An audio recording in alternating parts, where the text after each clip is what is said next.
अगर आप union bank के खाताधारक हैं तो आपके लिए एक बहुत बड़ी खुशखबरी है।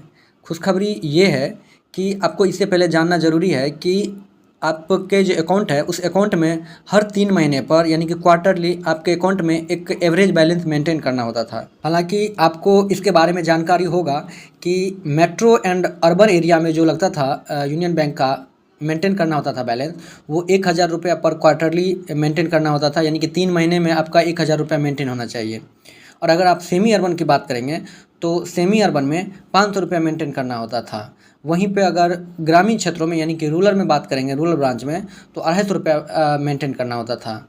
अगर आप एवरेज बैलेंस मेंटेन नहीं करते थे तो फाइन के तौर पर आपके अकाउंट से बैलेंस काटा जाता था बैंक के द्वारा।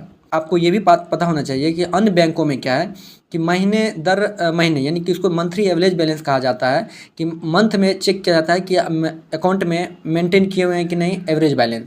लेकिन यूनियन बैंक में 3 महीने पर चेक किया जाता है, यानी कि क्वार्टरली। क्वार्टरली का मतलब आप 4 मंथ नहीं समझिएगा, 3 मंथ ही समझिएगा, यानी 3-3 महीने का स्लॉट होता है। तो 3 महीने पर चेक किया जाता है कि आपके जो अकाउंट है उसमें आपने एवरेज बैलेंस मेंटेन किया है कि नहीं किया है।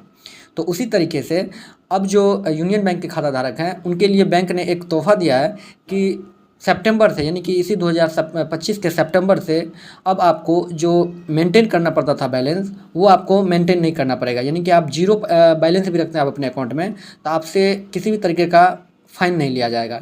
लेकिन आपको ये ध्यान देने की ज़रूरत इसमें है कि ये जो जीरो बैलेंस वाले जो फैसिलिटी दिया गया है, ये सिर्फ जनरल सेविंग अकाउंट के लिए दिया गया है। इसके अलावा अगर कोई भी आप दूसरे अकाउंट के खाताधारक हैं, जैसे कि अगर आप प्रीमियम अकाउंट हैं या कोई भी और भी अकाउंट अगर आपका यूनियन बैंक में है, तो फिर उनके लिए ये फैसिलिटी अभी नहीं दिया गया है। सिर्फ उन लोगों के लिए दिया गया है जिनका जनरल सेविंग अकाउंट में है। अर्थात अगर वो अब जीरो बैलेंस भी रखते हैं किसी भी क्वार्टरली में, तो उनको बैंक की तरफ से कोई भी अलग से फ़ाइन नहीं देना पड़ेगा, नहीं तो इससे पहले देना पड़ता था। यही बहुत बड़ी खुशखबरी थी। आशा करूँगा ये वीडियो आपको पसंद होगा, और ये वीडियो पसंद आए तो मेरे चैनल को सब्सक्राइब कीजिए, वीडियो को लाइक कीजिए और ज़्यादा से ज़्यादा शेयर करना ना भूलिए। धन्यवाद।